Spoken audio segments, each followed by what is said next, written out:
This is Dr. Lisa Marie Bobby, and you're listening to the Love, Happiness, and Success podcast. Today, you'll learn how to maximize your professional pleasure and success by learning how to manage your relationship with your boss deliberately and with skill.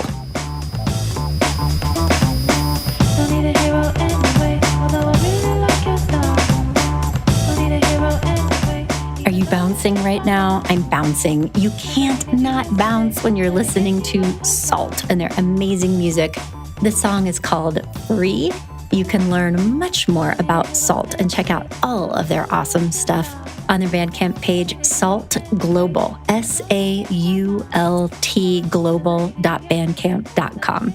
And I chose this particularly empowering song for us today because you've got this, my friend, particularly when it comes to your career path. And today's episode is going to teach you why and how to create a completely different, next level of empowerment by learning how to manage up. On today's episode of the podcast, we're discussing a topic that can really boost your career and also help you have a much better time at work when you have certain skills around how to manage up.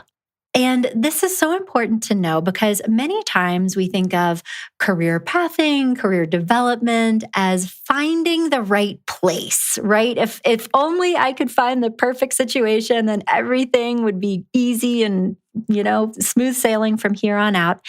And what is really true in reality is that having a positive and satisfying career path is very much like having a great relationship, right? When we're dating and looking for love, we certainly do our best to find a really nice person who you can build a life with.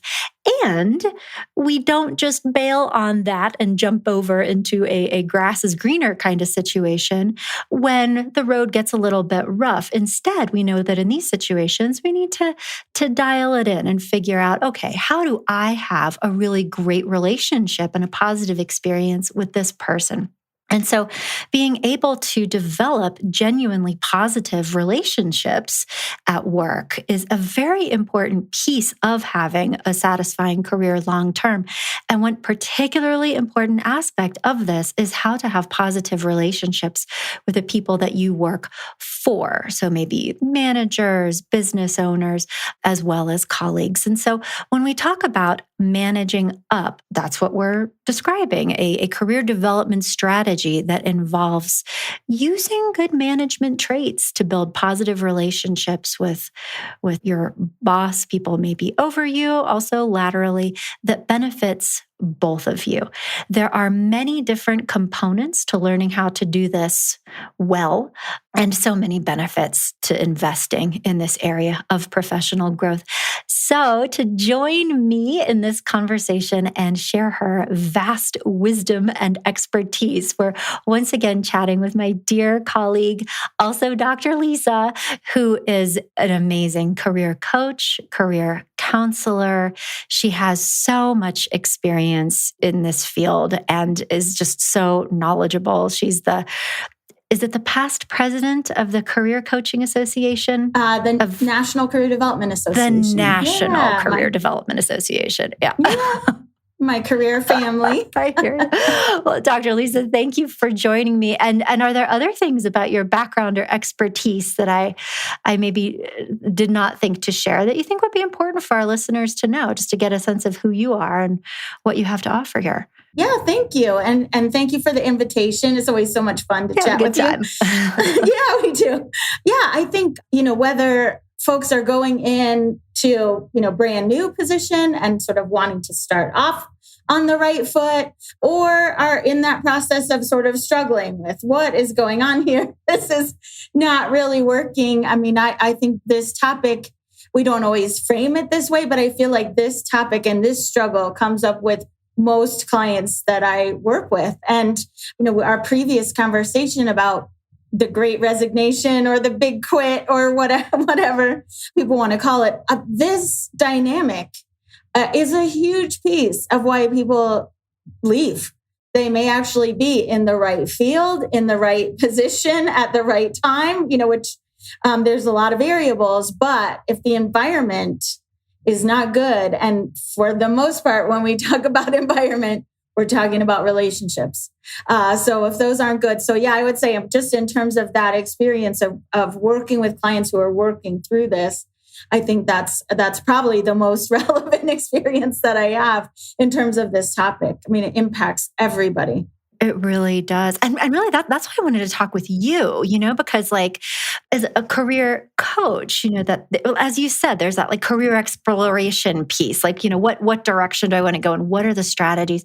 But as a therapist who specializes in career counseling, you're coming at this from a much deeper sort of nuanced understanding, I think, a lot of times, and really looking at the emotional impact of having difficult relationships with people. And also, I think, are able to really go into some of the areas of like personal growth that people need to develop in order to learn how to manage some of these relationships differently.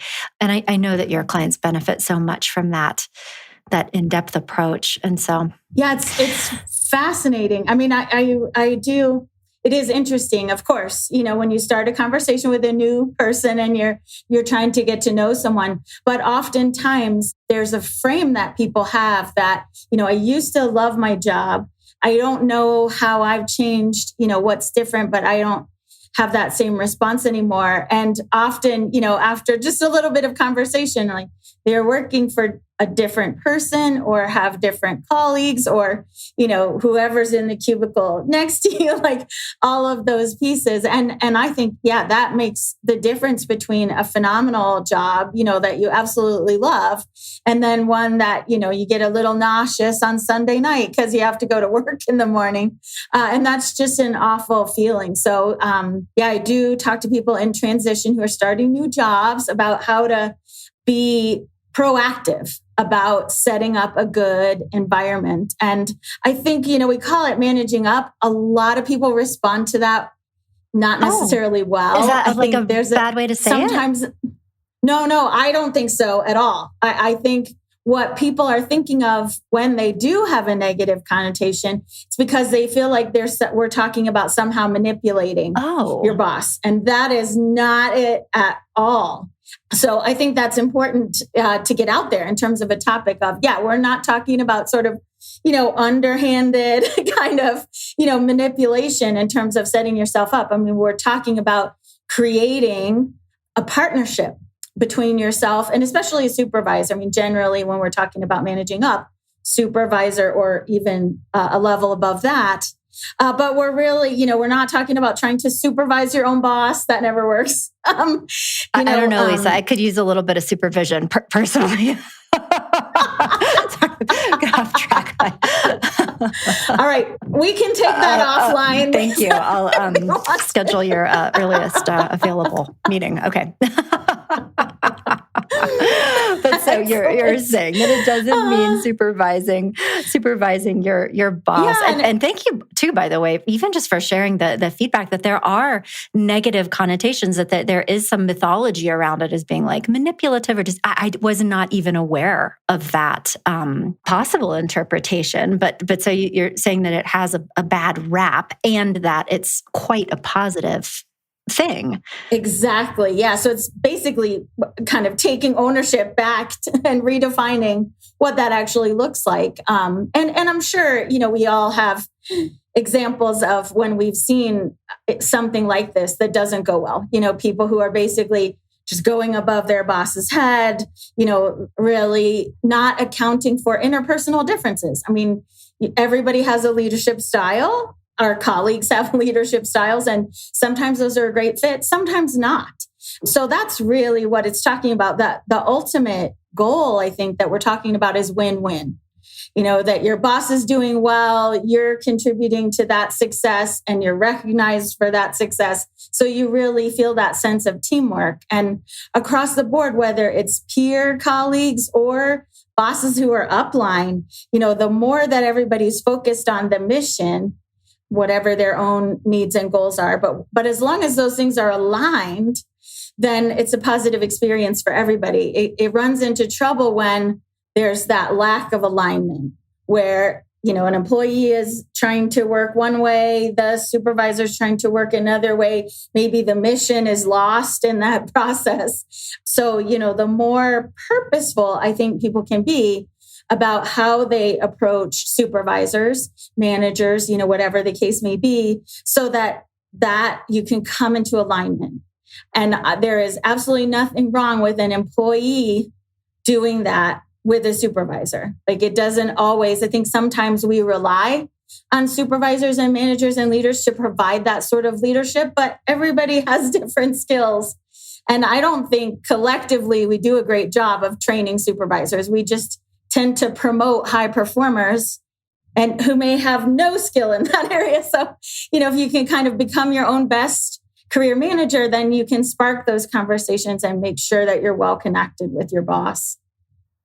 Well, and I love your perspective too, that I think I'm hearing you say that it's like becoming empowered to design the experience that you're having in a workplace. Like, I thought it was so interesting what you said a couple of minutes ago, that very frequently you'll meet with a new, career counseling client who's like, I don't know, I'm just not feeling it anymore. And that when you dig in, that it sounds like very often it's not necessarily that they're in the wrong career or that they've, changed and grown. It's really that these relationships have gotten out of alignment or they're different. It's not the career necessarily, but the way that they're handling those interactions. And that by being empowered and understanding that you do have opportunities to change the relationship with your boss, as opposed to kind of being a passive recipient of however they want to handle things with you, that you really have much more control, and it is for your own benefit. Like, if you can figure out how to do that well, you're going to have a better time and more career satisfaction. Yeah, exactly. And of course, it's on the long list of things that are really easy to say and really hard to do, especially because, of course, there's a power dynamic there. I mean, when you're talking about a manager or supervisor, there is, usually some sort of evaluation process that goes into it and all of those pieces. So, as with any relationship, you're the relationship expert, but with any relationship, it's a two-way street, right? Both parties have to be interested in that. And there has to be a level of trust there in order to do it. And so that's why I say sometimes it's a little bit easier at the beginning, because if you establish what that's going to look like, that level of transparency and just, being able to share with that supervisor what that looks like, so that part of that is the big picture. Like, you shouldn't be the only one concerned about your own career, right? Your supervisor should, be invested in that as well. And so if you invite that from the very beginning and share some of the things that are important to you and will help you be most productive and those pieces, most people are pretty responsive to that. Of course, there are always situations where you're never going to be able to sort that out, right? As I said, the other person has to meet you halfway. And unfortunately, there are supervisors for whatever reason who can't get there, can't do that for you. And so that's when, maybe a career transition is the best thing to do. We all have to take care of ourselves. But I do think, if those patterns are established where you're talking about that, you're talking about what you love, what's frustrating, what kind of support you need from the beginning. Anytime that as a supervisor, I don't have to guess what you need, you've already told me, that's wonderful. Then that actually makes my job easier. And I think in general, anytime you can make your boss's life easier, it's probably good for both of you. Well, this is so interesting because those are some of my next questions for you is what does this involve? Like, what does managing up even look like? What are the different components of it? And I think what I was just hearing you say is that one piece of managing up and having a successful relationship here is helping your supervisor manage you by openly really communicating, here are the things that work for me. Here are the things that don't work for me. Here's what I would love to have more of, less of. Here are my goals. Is that what you're saying? Yeah, absolutely. Yeah. And starting with even mode of communication. So, what is my communication style? What's my preferred communication? There's personality type and preferences. And I love doing those types of workshops with groups because it's not a judgment of, well, I prefer introverts over extroverts, but any good team needs all kinds, right? So the success is often based on the diversity of a team in all different kinds of ways. So, but knowing that about each other, knowing if you're a very detailed person versus a big picture person can really change that communication dynamic. So the more that people really get to know each other and feel comfortable sharing is really helpful. And I wonder sometimes, I don't know this for sure, but I wonder sometimes if especially new supervisors, new to the role, don't really feel comfortable like asking too many of those types of questions because maybe it's too personal. But if I'm up front and I share, look, I'm introverted, I'm a big picture thinker. I tend to make decisions with my heart over my head.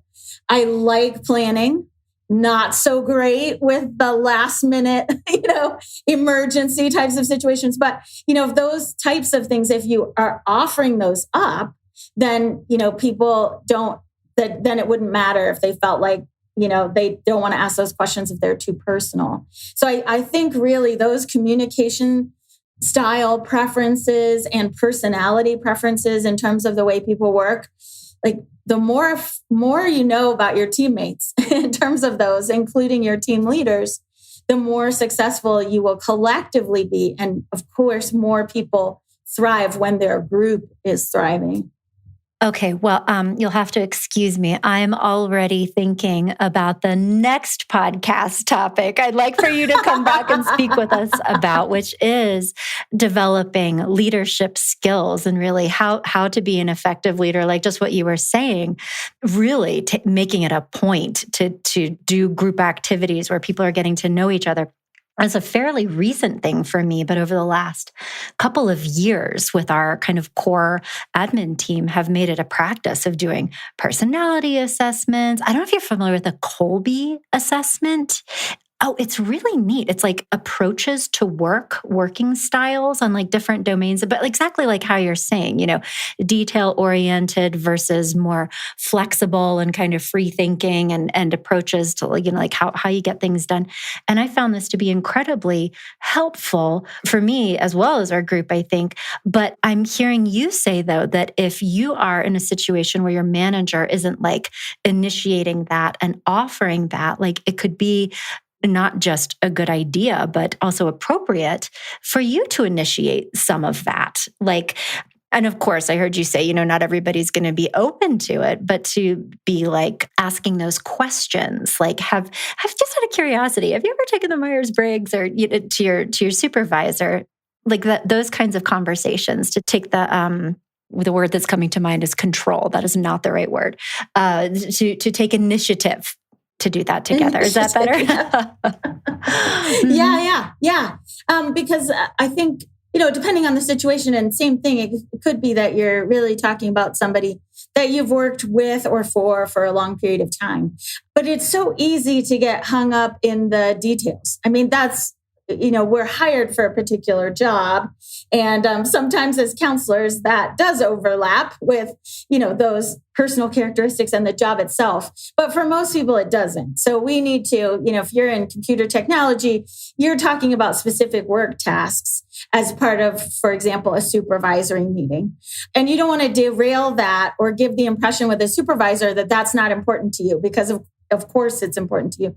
So sometimes I think it can be a helpful strategy to actually request, our supervisory meetings are really helpful and it helps me to prioritize my tasks and get that in order. I wonder if there's a time that we could schedule a separate meeting to talk about performance issues, if there are any, and, work style differences, the things that I do that are helpful to you, the things that maybe are frustrating, like those types of things. Again, it's kind of an invitation for a different kind of conversation, because it's so easy to get into, and they're not the weeds, because they're the priorities of the job, but it's different. And so to kind of set a tone, it could even be, can we go grab coffee sometimes? Or, in a virtual environment, can we both bring a coffee to Zoom, whatever the case may be. But that way, that kind of invitation is there. And I think there's an element to it of that invitation process of telling your supervisor that you are invested in your relationship being a positive one, and that you recognize that it's a both and. If I'm going to be successful, you need to be successful. And, how do we make that partnership work on an interpersonal level? And so I think that might open a door sometimes when, as they said, oftentimes if you're doing quick check-ins, they're going to be focused on content, as they should be. Yeah. And that they are really, even though that is often the point of work, so much is missed if we're not also talking about how are we doing once in a while.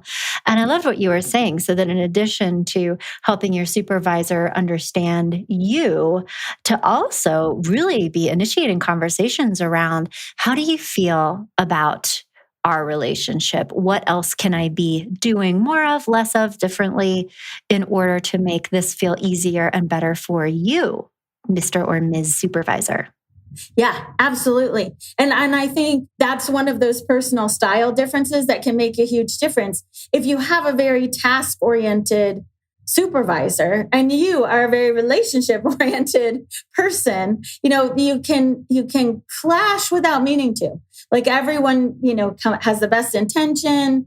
Rapport is okay, for lack of a better term. But yeah, there seems to be that sort of disconnect to really help. And oftentimes we're set up in a situation where we're supposed to share with our bosses our priorities and our goals and what those look like. But we may have no idea what our supervisors' goals and tasks and professional development, what they look like. Like we're not taught to share that way. So, but it would be incredibly helpful to know what your boss is like. What are my boss's pressure points? What are the things that's making, whether it's me or somebody else, frustrating that person, because there may be some things, once you know an issue, that you can be really helpful with that. And again, not in a kind of manipulative way, but just, tell me what keeps you up at night. What are the pieces? Because I think in addition to the development role that supervisors should have, again, not everybody does, but if they adopt that, I think there's also sometimes with supervisors, they make judgment calls all day about what should I share with my team, because I want to be transparent, but at the same time, protect them from some of the, political, financial, any of those kind of things. So strike a balance between transparency and scaring the heck out of everybody all the time. So people have to make that judgment. So if the invitation is there to say, I can handle it, I want to be an ally to you. So if you do want to share, some of your other kind of challenges or struggles, that even if it's just brainstorming, we can talk a little bit about, would love that. But again, an invitation, not you should share more with me. You don't want to come across as telling someone their job or what to do if it's your supervisor, but just that sense of, I want to be your teammate as much as I want you to be mine. Yeah, no, that's such a lovely sentiment. And I think anybody hearing that would appreciate it. Like we're on the same team, we're doing this together. Tell me about your goals and other things that I might not know about, so that I can be helpful to you in this sort of shared mission we have. Absolutely. Yeah.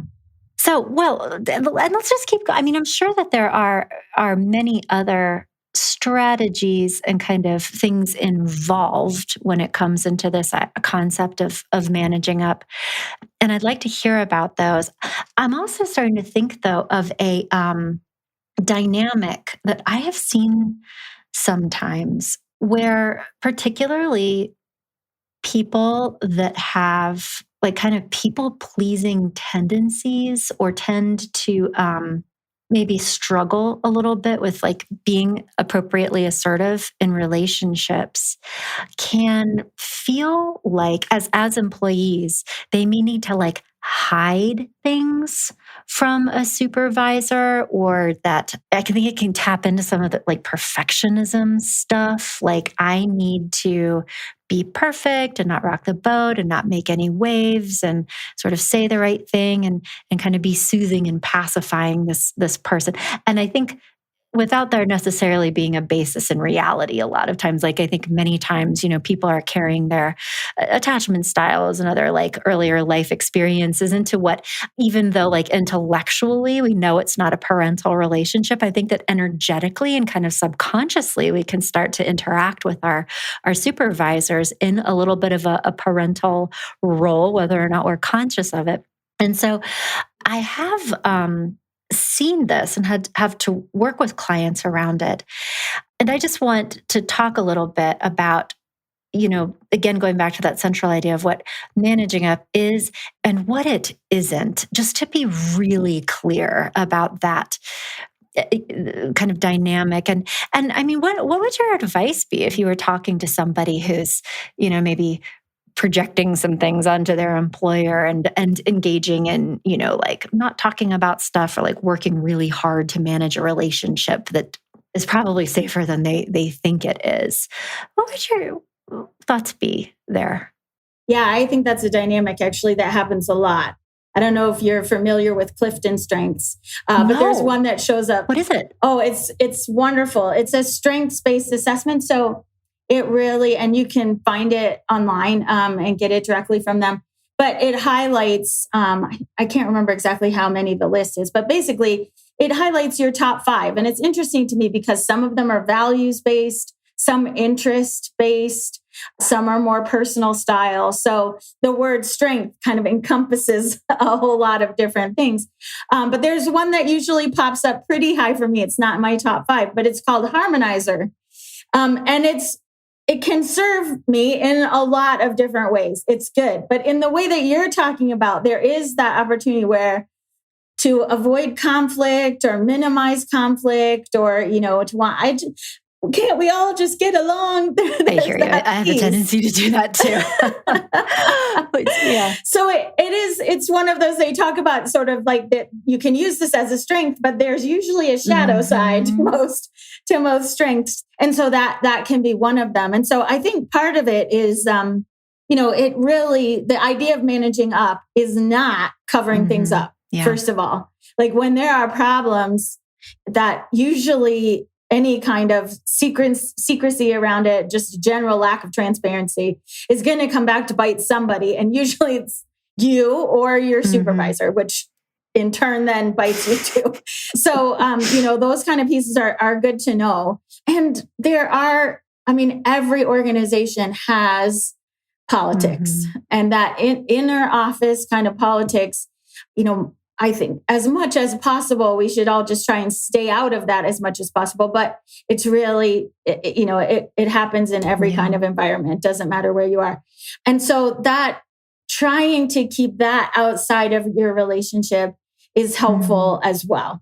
Because, the idea is not to the goal is not to help your manager be a better manager. Like that is somebody else's job, it's on them and it's on their supervisor, whoever that may be, and what that looks like. The question is more about trying to maximize your relationship with that person. So anytime that you're being really selective about what you share, even if it's a challenge of yours or, there's some other dynamic between other peers that are involved and you sort of get dragged into it, those things are not going to be helpful in terms of managing up. And certainly things like, trying to, this is where the manipulative stuff comes in, like challenging your boss's decisions or actions especially in front of other people or whatever that looks like. Like that's not an element of what we're talking about when we talk about managing up.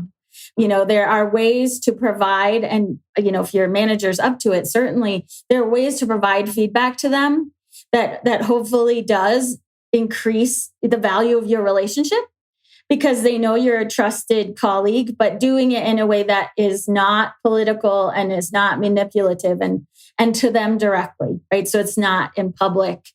Certainly really good managers, if a new idea comes up, they're open to feedback. Like, interesting idea, but, this, I'm curious about this, or this doesn't seem to fit. There are appropriate ways of providing that feedback. But if you really feel strongly about a decision or an action that your supervisor has taken and you really want to have a conversation about it, take that offline, if you will, and be able to have that so that it really is, again, a supportive relationship rather than, an underhanded kind of feel. Yeah. I think I'm interpreting this like that and I love the way you said it out loud. You are not there to make your manager function better. That is somebody else's job. You are not there to control them or certainly not try to change their behavior in ways that don't feel good to them and are the opposite of managing up, which is destructive to the relationship. Anything that you're doing that makes your supervisor feel bad is the opposite of what we want to be doing. Absolutely. Yeah. And it's interesting because there's a fine line, just as you were talking about with some of those, when it does become difficult, right, on both sides, I think it becomes harder to do that because, you don't want to say the wrong thing. If that person is already really stressed out, like what is going to help them versus, continue with the dynamic. And sometimes it's really hard to sort out, especially if, you're talking about a person who is not themselves in a really good spot. Maybe they feel vulnerable in their position. I really feel in general, middle management is the hardest place to be in because you have to manage up and you have to manage the people that you're responsible for. So, I think assuming that we don't have a clue what's going on for that person or some personal thing, family emergency, like you never know what's going on with that person. So it is definitely the long game, in terms of that establishing that trust and rapport so that one, okay, this is out of character. I'm not feeling really good right now about my relationship, but it's atypical. So I'm just going to assume something else is going on. Or if you've established that level of trust and rapport that you can just say, this doesn't feel good to me right now. I don't know what's going on, but if I can be helpful or if I should be doing something differently, let me know. And just leaving it at that so that the invitation's there, the door's open, but you're not putting any pressure. Pressuring up is not a great idea, not a good strategy. Yeah, definitely. And it's like you're essentially starting to, well, at least trying to create an emotionally safe relationship with your supervisor to kind of enter the ring with you. While you certainly can't make somebody open up or kind of have that meaningful conversation, there are things that you can do that open the door, extend the invitation, and that's worthwhile. Mm-hmm. Absolutely. Yeah. Very well said.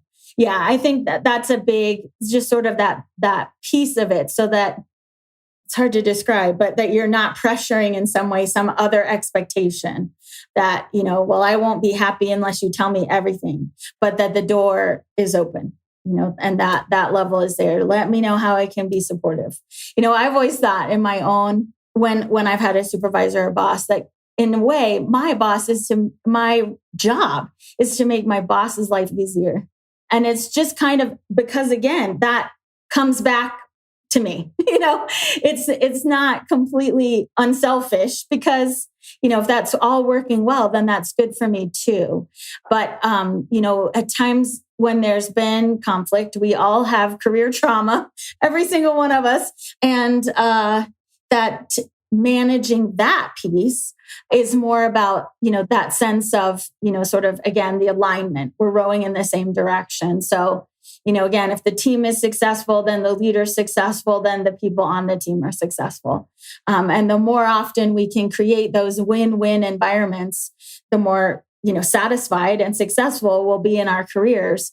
And I think that only relying on a supervisor to do that, to provide that environment, to guide that, we're missing an opportunity that we as team members can be a part of that building of an environment where we're satisfied and successful. Oh, that's such an empowering message. Are there other strategies? So I've heard you talk a lot about communication and having authentic, vulnerable, courageous conversations with people to really talk about that and to also kind of approach these relationships with really positive intentions, that how can I help? Are there other specific skills or strategies you've seen people or teams use that also foster these kinds of outcomes? Or is it really just around those conversations? That's a really good question. I think a good portion is about the conversations and learning more about people and their work style. And again, generally focused on work-related things. But there's also that sense of community, I think, that is really important. And again, most of us have had experiences where we're working in an environment that's very collaborative and community-based. That's what I love about Growing Self. Very strong sense of community and mutual support. And most of us have had experience with the opposite, where, you don't have that sense either. Sometimes during COVID, it was just a matter of, we are all isolated, literally isolated from each other. That was the point. But in a more sort of typical period of time in our lives that just don't have that.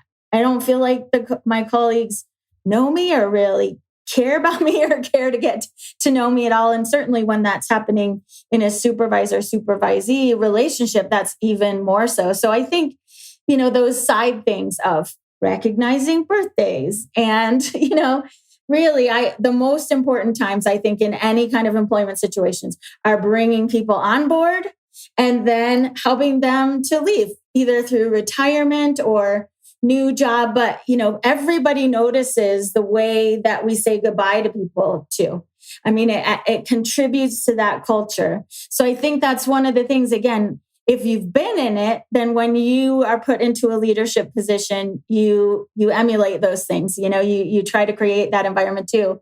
If you're a supervisor that's never really had that, maybe that wouldn't be top of your radar because you wouldn't know. Yeah, I'm thinking that old, like we parent the way that we're parented. Subconsciously, we supervise the way that we have been supervised automatically. Absolutely. Not that you can't do some manual overrides there in both directions, but and that's also a very compassionate way of looking at it. And just this recognition that many people in management or supervisory situations have not had the mentorship and kind of those positive experiences to be able to know what to do differently many times. Is that? Mm-hmm. Mm-hmm. Yeah. Yeah. And I mean, and there are, for the most part, as with everything in life, we tend to know the things we don't like much more easily or how to create that environment. So, usually if we've been in that situation, I remember thinking to myself, okay, if I'm ever in a leadership position, I will not do that. So those things are a little bit more concrete, right? Because as you said, I love that manual override. Like that's exactly it. But for the most part, if we think about this is such a supportive, lovely environment. I am sure it didn't happen by accident. So thinking about the various things, how do we know that? What contributes to that sense of things and trying to create that environment. And again, I mean, it's wonderful if that can come from leadership, but it doesn't have to. I mean, somebody who is more sort of tied in with birthdays and things like that, who can put it in, or, other life transitions, somebody's having a baby or getting married or going through something very traumatic, that those creating that environment. And again, it seems kind of funny and then it makes it easier to talk to your supervisor. Like, of course it does, because it makes it easier to talk to everybody. That sense of mutual interest, not just in a work environment, but as a person. And, if nothing else, the great resignation has taught us that it's really attending to people's needs as a person are as important as attending to their needs as an employee. And again, I hope that, and people should feel empowered to help contribute to that. That if they're 100% dependent on their supervisor to provide it, then they're probably always going to be disappointed. Yeah, that's such a great perspective, and this I just love what you're saying. That particularly in work environments, it's so easy to get focused on the work part and miss like the fabric of relationships and of a community that really hold the whole thing together. And that has nothing to do with the work. It has to do with, well, I mean, certainly how we approach work together as a team, but really around those soft skills, the invisible parts. And I love your message here, which is that anybody really can become an activist, essentially, for the creation of a positive culture within an organization. And in some ways, certainly it's doing things to make others feel appreciated and respected and supportive, but that it also really like creates a positive environment that is good for everybody, including you. Absolutely. Yeah. And I think part of that too, I mean, the research is all there in terms of that actually makes a more productive team. Because it's easy to think, well, if you're spending all your time kind of on relationship building and those kind of pieces. And so, yes, of course, the work comes first, like the task piece has to be there. But the research is clear that people who are working in a mutually supportive environment and, that attends to that sense of community and those pieces are more productive communities than the ones where, everybody's head down and just focused on the task at hand. And so, yeah, more and more people, there's more information that comes out about that because people are trying to figure out how to generate that in a virtual community, since more and more of us are working that way. But I love it because it basically is acknowledging that piece is important. And it's important to most everybody. Of course, everybody has their styles and their own culture. So we're not talking about, pushing different things on folks who that may not be part of their culture and it may make people uncomfortable. It's more, figuring out what are the cultural norms for us as a group and a team that can create that environment where we're mutually supportive and helpful of each other and people feel open asking for help or advice or support. Same thing. If there is that across the team, then of course the supervisor is going to be involved in that as well. Well, and that's a great reminder, too, that sometimes in our desire to create change in organizations or in relationships, we can develop very strong ideas about the way things should be. And if only people did it this way, then everything would be better. And maybe not recognizing that in the process of that, there can be some judgment around other people's way of being or even criticism that creates an emotionally unsafe environment, paradoxically, which is exactly the thing that you're trying to not do. And so I really love that reminder, is to be honoring and respectful of the fact that people do have a lot of diversity in terms of their communication styles and thinking styles and orientation to relationships, and to be very careful that we're inclusive in the sense of allowing for diversity of thought and different ways of relating along the way of creating a positive environment, because without that, that's like the irony here speaks for itself. Exactly. Yeah, I think that's really well said, and especially important, on the topic of managing up, because same thing. It's not, and it's so common, right? Where especially if there's awkwardness around, this was a position you applied for as well, and now you have a new boss instead, and what that looks like. But yeah, I mean, in terms of that piece moving forward, of remembering all of those things as well, like your boss will not do things exactly the way that you want them to be done. They may have a different culture, a different way of doing things, and starting from the openness of this may be a phenomenal fit for you, even though it's very, very different. So I think there's also that sense of that transparency is also the openness to, even if this person does it differently, that's okay too. That we can be open to that piece, because I think if you have in your mind, this is what this should all look like, you're going to be disappointed and probably frustrated with that person, even though that's not really their fault, because the situation was kind of a setup. So that's why I think, sometimes there's this negative sort of approach to it. I think it's more like that, where a situation of, I'm going to sort of trick this person into doing things the way I want them to be done. And that's not the goal. It is, as you said, like the more establishment of a relationship and a mutual understanding more than sort of, we're going to do it my way or I'm going to be unhappy. Definitely good advice for any relationship, for sure. True. Yeah. True. Yep.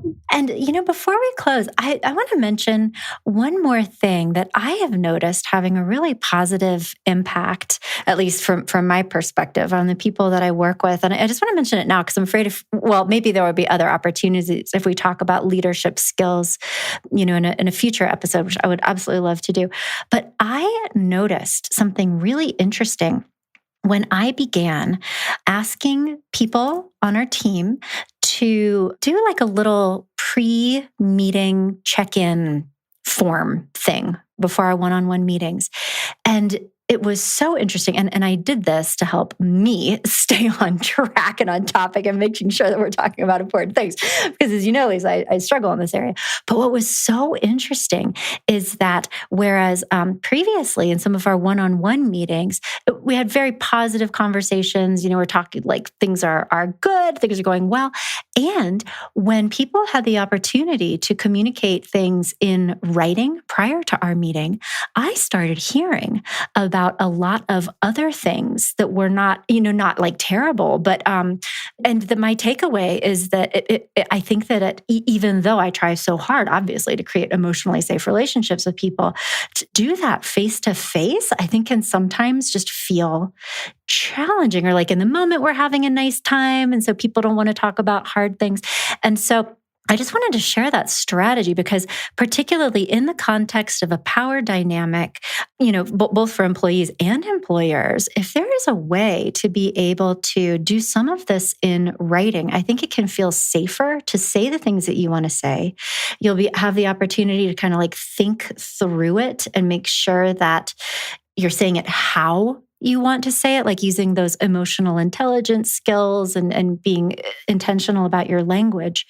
But also, I think for a supervisor to have some time to kind of digest it, and maybe not react in the moment and lessen the likelihood of potentially having I hate to use the word negative, but sometimes when people are caught by surprise about things, they can become defensive or, other things that is not really helpful. But when they have a little bit more time to digest. And it's so funny because for the longest time, I had couples sometimes write letters to each other to communicate things that was difficult for them to talk about.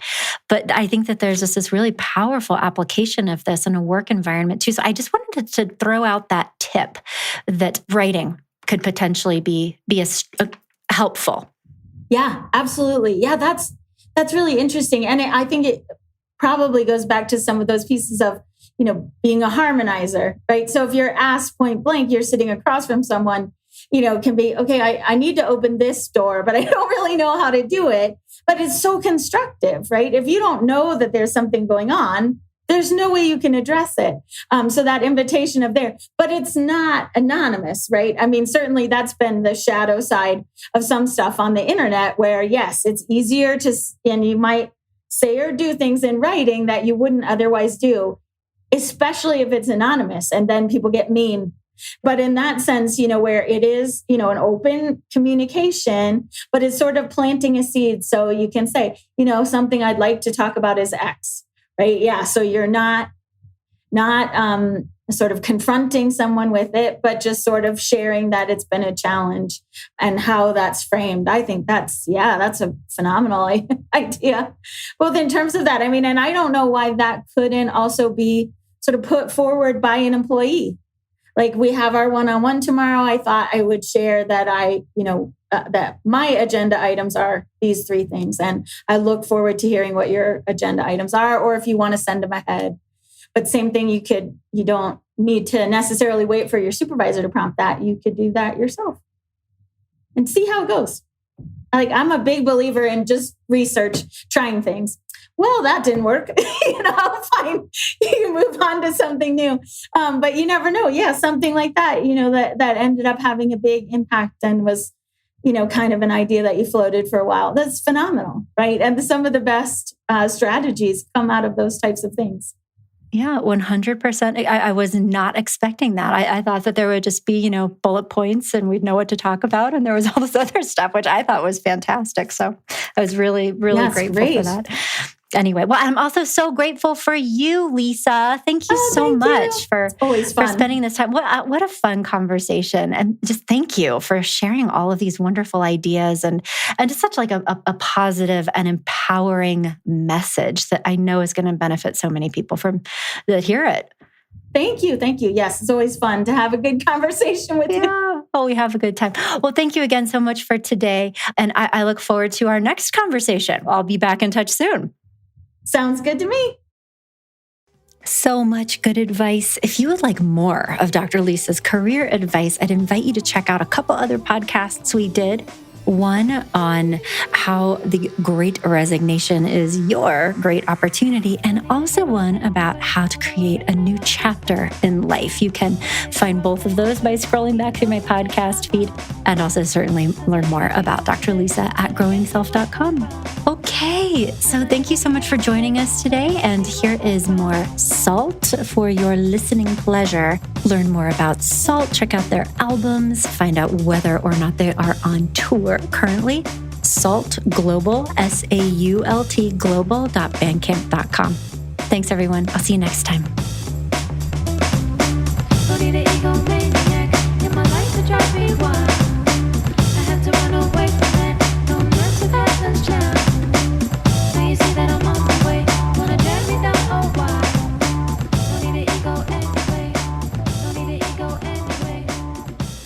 I know you ain't come this far.